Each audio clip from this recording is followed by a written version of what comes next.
कल्पना कीजिए आज से हजारों साल पहले का समय है। एक घने जंगल के बीच एक गुफा है। बाहर घोर अंधकार है। आसमान को चीरते हुए अचानक बिजली कड़कती है और बादलों की वो भयानक गर्जना होती है। एग्जैक्टली और एक आदि मानव अपनी गुफा के कोने में बैठा डर से कांप रहा है। उसे नहीं पता कि मौसम विज्ञान क्या होता है। उसे एटमॉस्फेरिक प्रेशर या वायुमंडलीय दबाव का कोई ज्ञान नहीं है। राइट। उसके पास इस डरावनी प्राकृतिक घटना को समझने का कोई तार्किक तरीका मौजूद ही नहीं है। बिल्कुल। तो ऐसे में वो क्या करता है? उसका दिमाग इस पूरी अराजकता में एक अर्थ खोजने की कोशिश करता है। वो सोचता है कि बादलों के पीछे शायद कोई बहुत शक्तिशाली अदृश्य सत्ता है जो शायद किसी बात पर क्रोधित है। हाँ, और यहीं से ना उसी अंधेरी गुफा से एक ऐसा सवाल जन्म लेता है जो आज तक हमारे इतिहास, हमारे दर्शन और हमारे विज्ञान के बिल्कुल केंद्र में बैठा है। यार, ये एक बहुत ही सटीक और शक्तिशाली दृश्य है। और वो सवाल जिसने उस आदि मानव से लेकर आज के क्वांटम फिजिक्स के वैज्ञानिकों तक को उलझा रखा है, वो ये है कि क्या ईश्वर का वास्तव में कोई स्वतंत्र ब्रह्मांडीय अस्तित्व है, या फिर धर्म और ईश्वर केवल इंसानों द्वारा बनाई गई एक बेहद जटिल मनोवैज्ञानिक व्यवस्था है। मतलब एक ऐसा ढांचा जिसे हमने इस क्रूर और अनिश्चित दुनिया में अपने जीवन को एक व्यवस्था, एक अर्थ और सबसे बढ़कर एक भावनात्मक सुरक्षा देने के लिए खुद ही गढ़ा है। बिल्कुल सही कहा। और आज की इस गहरी चर्चा में हम किसी सतह को नहीं छूने वाले। हम इसी सवाल की सबसे गहरी परतों में उतरने वाले हैं। राइट। हम मानव इतिहास के इस सबसे बड़े रहस्य को एवोल्यूशनरी बायोलॉजी, मनोविज्ञान, हमारे प्राचीन महाकाव्यों और आधुनिक न्यूरोसाइंस की कसौटी पर कसेंगे। और एक बात मैं शुरुआत में ही स्पष्ट कर दूं, हमारा उद्देश्य यहाँ किसी के विश्वास को ठेस पहुंचाना या नास्तिकता का प्रचार करना बिल्कुल नहीं है। बिल्कुल नहीं। ये एक खुले दिमाग से की गई निष्पक्ष और ईमानदार खोज होगी।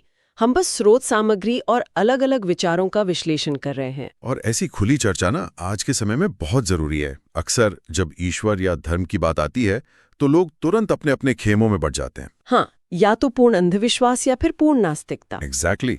लेकिन असल सच्चाई शायद उन ग्रे एरियाज में, उन धुंधले क्षेत्रों में छिपी है जहां विज्ञान के उपकरण काम करना बंद कर देते हैं और जहां से मानवीय चेतना और आध्यात्मिकता के अनसुलझे रहस्य शुरू होते हैं। तो चलिए उस आदि मानव की गुफा से ही बात को आगे बढ़ाते हैं।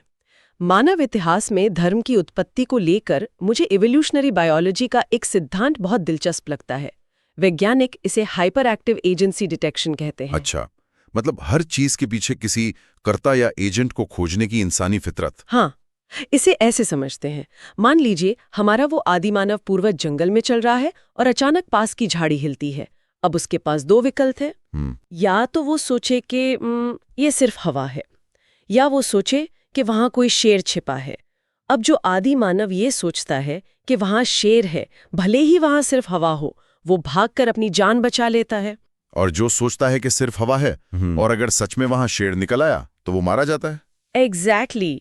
इसका सीधा मतलब है कि प्रकृति और इवोल्यूशन ने हमारे दिमाग की वायरिंग ही ऐसी कर दी कि हम हर घटना के पीछे किसी छिपे हुए कर्ता, किसी एजेंट को देखने लगें। हवा चली तो किसी ने चलाई, बीमारी आई तो किसी ने श्राप दिया। तो आपका मतलब है कि ईश्वर की पूरी अवधारणा सिर्फ हमारे दिमाग का एक सर्वाइवल टूल है? हाँ, एक तरह से। क्या ये सिर्फ एक मनोवैज्ञानिक सिक्योरिटी ब्लैंकेट नहीं है जिसे ओढ़कर आदि मानव को अज्ञात के डर से राहत मिली? देखिए, ये तर्क अपने आप में बहुत ठोस है और एवोल्यूशन के नजरिए से पूरी तरह समझ में आता है। इंसानी दिमाग पैटर्न खोजने की एक मशीन है। लेकिन यहाँ मुझे एक बहुत बड़ी वैचारिक उलझन होती है। वो क्या? अगर धर्म केवल एक एवोल्यूशनरी भ्रम या सुरक्षा कवच था, तो मानव इतिहास की उन सभ्यताओं को देखिए जिनका आपस में कोई संपर्क ही नहीं था। जैसे प्राचीन मिस्र की सभ्यता, दक्षिण अमेरिका की माया सभ्यता या हमारी अपनी सिंधु घाटी की सभ्यता। ये भौगोलिक रूप से हजारों किलोमीटर दूर थीं, अलग अलग समय काल में थीं। फिर भी इन सभी ने एक उच्च शक्ति या हायर पावर का विचार कैसे विकसित किया? शायद इसलिए क्योंकि उन सभी के पास एक ही जैसा इंसानी दिमाग था जो उन्हीं इवोल्यूशनरी नियमों से बंधा था। ये एक संभावना है, मैं मानता हूं, लेकिन इसका एक दूसरा दार्शनिक पहलू भी है। क्या ऐसा नहीं हो सकता कि दुनिया भर की अलग अलग संस्कृतियों में एक परम सत्ता का ये साझा अनुभव इस बात का संकेत हो कि इंसानी चेतना ब्रह्मांड की किसी गहरी सच्चाई को महसूस कर रही थी? मैं पूरी तरह से समझ नहीं पा रही हूँ, इसे थोड़ा और समझाएंगे? बिल्कुल, इसे ऐसे समझिए, हमें प्यास लगती है, प्यास लगने का ये एहसास, ये मनोवैज्ञानिक और शारीरिक आवश्यकता इस बात का सबसे बड़ा प्रमाण है कि दुनिया में कहीं ना कहीं पानी जैसी किसी चीज का अस्तित्व है। अच्छा, ओके। अगर पानी होता ही नहीं तो इवोल्यूशन हमें प्यास का एहसास ही क्यों देता? अगर हमारे भीतर एक गहरे अर्थ, एक उच्च सत्ता को खोजने की इतनी तीव्र मनोवैज्ञानिक प्यास है, तो क्या ये संभव नहीं कि इसका कोई वास्तविक स्रोत भी मौजूद हो? रुकिए, मुझे यहाँ थोड़ी उलझन हो रही है। आप कह रहे हैं कि प्यास लगना पानी के होने का सबूत है, लेकिन क्या ऐसा नहीं हो सकता कि हमारा दिमाग सिर्फ एक डिजाइन फ्लॉ का शिकार हो? Design flaw? मतलब हमें ऐसी चीज की प्यास लग रही हो जो अस्तित्व में है ही नहीं, सिर्फ इसलिए क्योंकि उस प्यास ने हमें एक समाज के रूप में एकजुट रहने में मदद की। ये एक दिलचस्प नजरिया है। देखिए, अगर हम एक समाज के रूप में बात करें तो मैं सोचती हूँ कि धर्म एक साझा मुद्रा या करेंसी की तरह है। जैसे एक 500 रुपए के नोट की अपनी कोई भौतिक कीमत नहीं होती, वो बस एक कागज का टुकड़ा है। राइट। उसकी वैल्यू सिर्फ हमारे दिमाग में है। एग्जैक्टली। लेकिन क्योंकि हम सब उस कागज के मूल्य पर विश्वास करते हैं, वो पूरी अर्थव्यवस्था को चलाता है। क्या धर्म भी इंसानी सभ्यता की वो साझा करेंसी नहीं था जिसने अजनबियों को एक साथ काम करने, शहर बनाने और सभ्यताएं खड़ी करने पर मजबूर किया? यार, आपकी ये साझा करेंसी वाली एनालॉजी बहुत शानदार है और मैं इससे असहमत नहीं हूं कि धर्म ने समाज को एकजुट करने का काम किया। लेकिन ये इंसानी विश्वास सिर्फ नियमों या अर्थव्यवस्था तक सीमित नहीं रहा।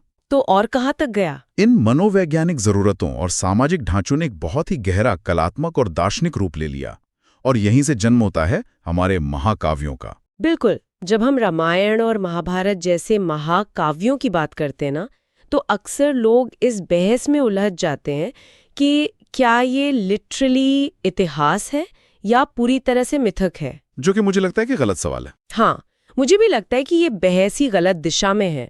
आज के आधुनिक युग में जहाँ हमारे पास स्मार्टफोन्स हैं, एआई है, हम मंगल ग्रह पर रोवर भेज रहे हैं, फिर भी करोड़ों लोग इन कहानियों से भावनात्मक रूप से इतनी गहराई से क्यों जुड़ते हैं? क्योंकि इनकी असली ताकत इस बात में नहीं है कि हजारों साल पहले भौतिक रूप से क्या घटा था। इनकी असली ताकत इस बात में है कि ये इंसान के आंतरिक मनोविज्ञान का सबसे सटीक, सबसे निर्दयी और सबसे पारदर्शी चित्रण करते हैं। मतलब ये सिर्फ बाहर लड़े गए युद्ध नहीं है। एग्जैक्टली। ये महाकाव्य केवल बाहरी युद्धों की कहानियां नहीं है। कुरुक्षेत्र केवल एक भौगोलिक मैदान नहीं है, वो मानव मन है। ये उस संघर्ष की कहानियां हैं जो हर पल, हर दिन, हर इंसान के भीतर चल रहा है। वाह, मैं इस बात को पूरी तरह महसूस कर सकती हूँ।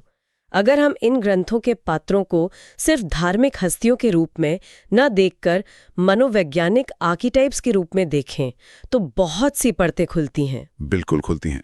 जैसे उदाहरण के लिए, मैं कर्ण के चरित्र को लेकर हमेशा बहुत सोच विचार में पड़ जाती हूँ। कर्ण केवल एक योद्धा नहीं है, वो वफादारी और नैतिकता के बीच फंसा हुआ एक जीता जागता द्वंद्व है। राइट। क्या कर्ण का जीवन हमसे ये नहीं पूछता कि क्या गलत परिस्थितियों और गलत पक्ष में होकर भी नैतिक रूप से सही होना संभव है? यार, कर्ण का चरित्र शायद पूरे महाभारत में सबसे जटिल और सबसे ज्यादा मानवीय है। वो उस गहरी त्रासदी का प्रतीक है जहां समाज एक व्यक्ति को उसकी योग्यता के बजाय उसके जन्म के आधार पर नकार देता है, जो कि बहुत ही दर्दनाक है। बहुत दर्दनाक है। और फिर उस अस्वीकृति के दर्द में वो व्यक्ति केवल उस एक इंसान के प्रति अंधी वफादारी विकसित कर लेता है, भले ही वो दुर्योधन ही क्यों न हो। लेकिन क्या वो अंधी वफादारी उसे सही साबित करती है? यही तो इस महाकाव्य की सबसे बड़ी सीख है। कर्ण हमें ये कड़वी सच्चाई सिखाता है कि केवल व्यक्तिगत निष्ठा, कृतज्ञता और आपका अपना निजी दुखी पर्याप्त नहीं है अगर आपके कार्य एक विरक्तर धर्म या समाज की नैतिकता के खिलाफ जा रहे हो। मतलब आप अपने दर्द को पूरी दुनिया को जलाने का बहाना नहीं बना सकते। एग्जैक्टली। आप अपने व्यक्तिगत दर्द को हथियार नहीं बना सकते। और दूसरी ओर अगर हम अर्जुन को देखें, अरे हाँ, अर्जुन। मुझे लगता है अर्जुन आधुनिक इंसान के सबसे करीब है। कैसे? क्योंकि अर्जुन उस मानवीय संदेह, भ्रम और डिसीजन पैरालिसिस का चरम रूप है। आज का इंसान भी तो यही कर रहा है ना। हमारे पास बहुत सी चॉइसेस हैं, लेकिन हम सही और गलत के बीच खड़े होकर ये तय नहीं कर पाते कि क्या चुने। हम सब कुरुक्षेत्र में खड़े हैं। बिल्कुल। अर्जुन युद्ध के मैदान में हथियार डाल देता है क्योंकि उसे अपने कर्मों के परिणाम से डर लग रहा है। और यहीं पर कृष्ण का प्रवेश होता है। कृष्ण इन सभी नैतिक जटिलताओं को संतुलित करने वाली परम चेतना है। अर्जुन अतीत के पछतावे और भविष्य के डर से कांप रहा है, और कृष्ण उसे वर्तमान में खींचते हैं। जो कि गीता का मुख्य संदेश है। राइट। वो तटस्थ हैं, फिर भी पूरी तरह से शामिल हैं। वो मानव मनोविज्ञान के उस उच्चतम स्तर का प्रतिनिधित्व करते हैं जहां इंसान बिना अटैचमेंट के, बिना आसक्ति के कर्म कर सकता है, जो कि आज के तनाव भरे जीवन में सबसे बड़ा मनोवैज्ञानिक रहस्य है। ये आर्केटाइप्स हमारे मनोविज्ञान को शांत तो करते हैं और हमें जीवन जीने का एक दार्शनिक ढांचा भी देते हैं, लेकिन एक आधुनिक वैज्ञानिक दिमाग यहाँ एक बहुत बड़ा सवाल उठाएगा। वो क्या? वो कहेगा कि ये कहानियां, ये दर्शन केवल इसलिए गढ़े गए क्योंकि एक समाज को एक साथ काम करने के लिए कुछ नियमों की जरूरत थी। इवोल्यूशनरी बायोलॉजी हमें साफ तौर पर बताती है कि नैतिकता या मोरालिटी स्वर्ग से नहीं उतरी है। अच्छा। हाँ, मतलब अगर प्राचीन इंसान एक दूसरे की हत्या करते रहते तो हमारी प्रजाति ही खत्म हो जाती। इसलिए सहयोग करना, सहानुभूति दिखाना हमारे डीएनए में कोड हो गया है। नैतिकता केवल समाज को सुचारू रूप से चलाने का एक इवोल्यूशनरी टूल है। मैं मानता हूं कि नैतिकता के कई पहलू हमारे सामाजिक विकास और बायोलॉजी का हिस्सा हैं, लेकिन अगर हम पूरी तरह से भौतिकवादी और वैज्ञानिक दृष्टिकोण अपना ही रहें तो हमें फिजिक्स के उस सवाल का भी सामना करना पड़ेगा जो नास्तिकों को सबसे ज्यादा परेशान करता है। आप किस सवाल की बात कर रहे हैं? क्या आपने ब्रह्मांड की फाइन ट्यूनिंग के बारे में पढ़ा है? आप शायद ब्रह्मांड के उन बुनियादी नियमों के सटीक संतुलन की बात कर रहे हैं। जी हाँ। अगर हम ब्रह्मांड के निर्माण को देखें तो गुरुत्वाकर्षण, इलेक्ट्रोमैग्नेटिक फोर्स और परमाणु बलों के जो कॉन्स्टेंट्स हैं वे इतने अजीबोगरीब तरीके से सटीक हैं कि ये डरावना लगता है। डरावना कैसे? इसे ऐसे समझिए, मान लीजिए आप एक ब्रह्मांडीय कंट्रोल रूम में हैं जहां हजारों डायल लगे हैं। अगर ग्रेविटी का डायल बाल बराबर भी मजबूत होता तो बिग बैंग के तुरंत बाद ब्रह्मांड वापस सिकुड़कर नष्ट हो जाता। अरे वाह! और अगर ये बाल बराबर भी कमजोर होता तो गैसें कभी एक साथ जुड़कर तारे नहीं बना पाती। न तारे होते, न कार्बन होता, और न ही हम और आप यहाँ बैठकर ये बात कर रहे होते। लेकिन क्या ये सटीकता महज एक इत्तेफाक नहीं हो सकती? मतलब शायद हम यहाँ इसलिए हैं क्योंकि इत्तेफाक से ये ब्रह्मांड जीवन के अनुकूल बन गया। ये मल्टीवर्स का तर्क है। ये शायद अनंत ब्रह्मांड है और हम खुशनसीब वाले में हैं। लेकिन बहुत से शीर्ष भौतिक विज्ञानी भी ये मानते हैं कि ये फाइन ट्यूनिंग किसी गहरी व्यवस्था, किसी अंडरलाइंग इंटेलिजेंस की ओर इशारा करती है। अब वो बुद्धिमत्ता कोई लंबी दाढ़ी वाला मानव रूपी ईश्वर हो, ये बिल्कुल जरूरी नहीं। वो एक परम गणितीय नियम हो सकता है, या कोई ऐसी सर्वव्यापी चेतना हो सकती है जिसे हमारा छोटा सा इवोल्यूशनरी दिमाग अभी समझ नहीं पा रहा है। यार, ये फाइन ट्यूनिंग का तर्क वास्तव में सोचने पर मजबूर करता है। लेकिन मैं वापस इंसान के रोजमर्रा के अनुभव पर आना चाहती हूँ।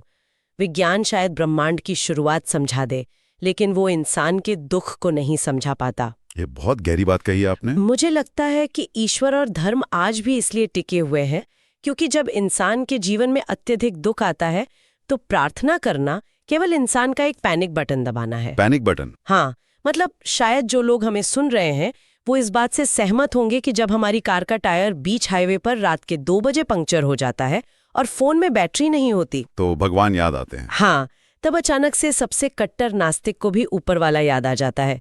इवोल्यूशनरी बायोलॉजी हमें उस पल ये नहीं बताती कि टायर कैसे बदलें या उस दर्द से कैसे निपटें। आपकी बात बिल्कुल सही है। जब चीजें हमारे नियंत्रण से बाहर हो जाती है ना, तब इंसान का सारा तर्क, सारा विज्ञान काम करना बंद कर देता है। और आपने उस पैनिक बटन की बात की, ये सच है। लेकिन इसे सिर्फ एक कमजोरी के रूप में देखना शायद गलत होगा। आप ऐसा क्यों मानते हैं? क्योंकि अस्पताल के आईसीयू के बाहर कोई इवोल्यूशनरी बायोलॉजी की किताब नहीं पढ़ता। जब कोई अपना बहुत करीबी चला जाता है या जब कोई इंसान किसी असाध्य बीमारी से जूझ रहा होता है, तब डार्विन के सिद्धांत उसे सांत्वना नहीं दे सकते। लॉजिक वहां भावनात्मक राहत नहीं दे पाता। तो क्या प्रार्थना सिर्फ एक मनोवैज्ञानिक पेन किलर है? शायद, लेकिन ये एक ऐसा पेन किलर है जो इंसान को सर्वाइवल की अकल्पनीय ताकत देता है। विश्वास और प्रार्थना इंसान को जो भावनात्मक लचीलापन या रेजिलियंस देते हैं, वो अपने आप में एक बहुत गहरी मानवीय सच्चाई है। हो सकता है कि ईश्वर ने इंसान को ना बनाया हो, लेकिन इंसान के भीतर की वो शक्ति जो उसे असीम दुख में भी पूरी तरह टूटने नहीं देती और उसे कल सुबह फिर से उठने का अर्थ प्रदान करती है, वो आध्यात्मिकता का सबसे बड़ा चमत्कार है। मैं आपकी इस बात से पूरी तरह सहमत हूं कि दुख में धर्म की उपयोगिता वास्तविक है। लेकिन अगर हम भावनाओं और सांत्वना से आगे बढ़ें तो एक ऐसा क्षेत्र है जहां आज का विज्ञान पूरी तरह से दीवार से सिर टकरा रहा है। और वो क्या है? वो है चेतना, यानी consciousness. The hard problem of consciousness. बिल्कुल।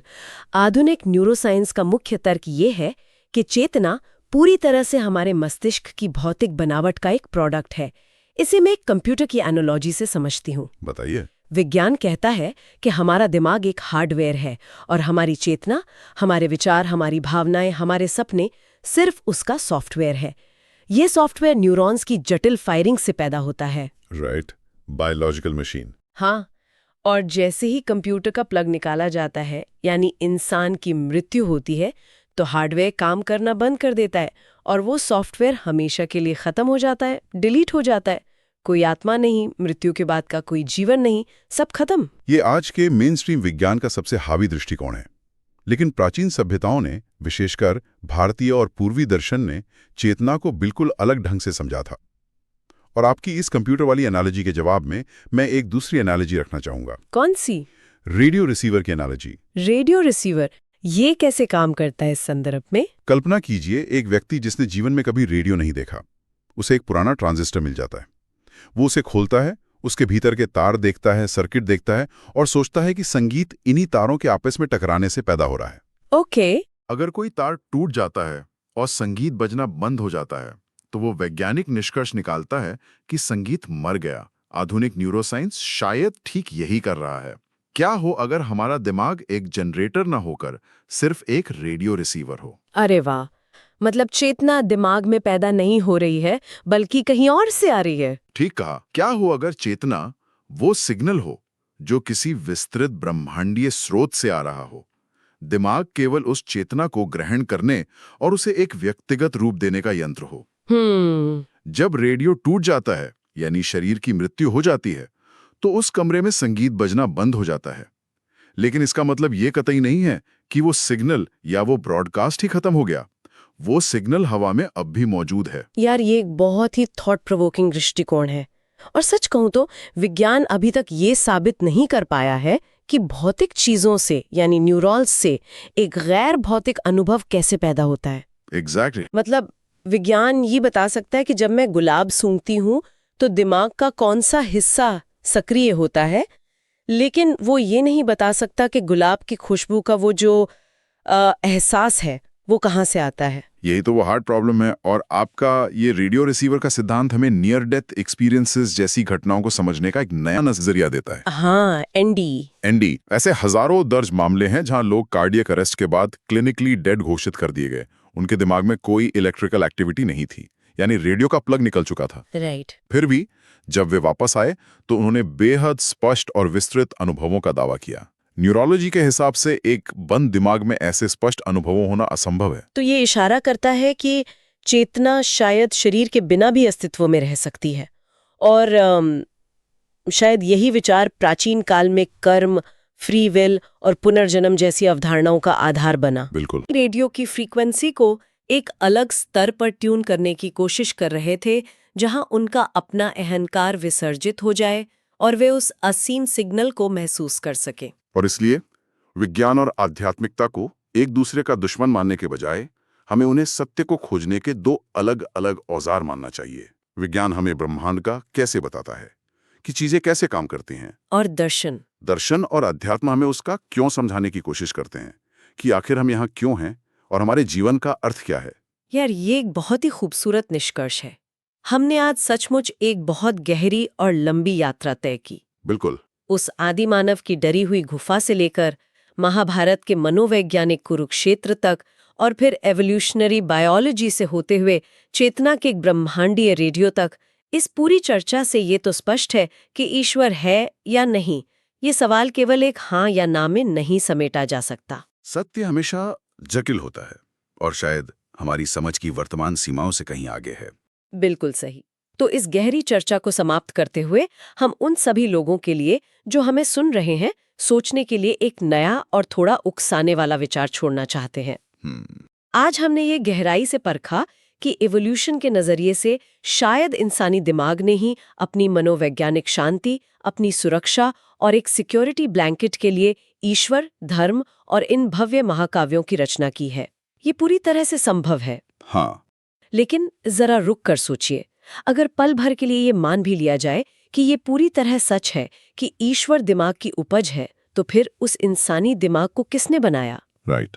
वो भौतिक पदार्थ, वे निर्जीव अणु और परमाणु इवोल्यूशन की भट्टी में पककर एक ऐसे मस्तिष्क में कैसे बदल गए जिसके भीतर इस अनंत ब्रह्मांड की कल्पना करने की क्षमता है?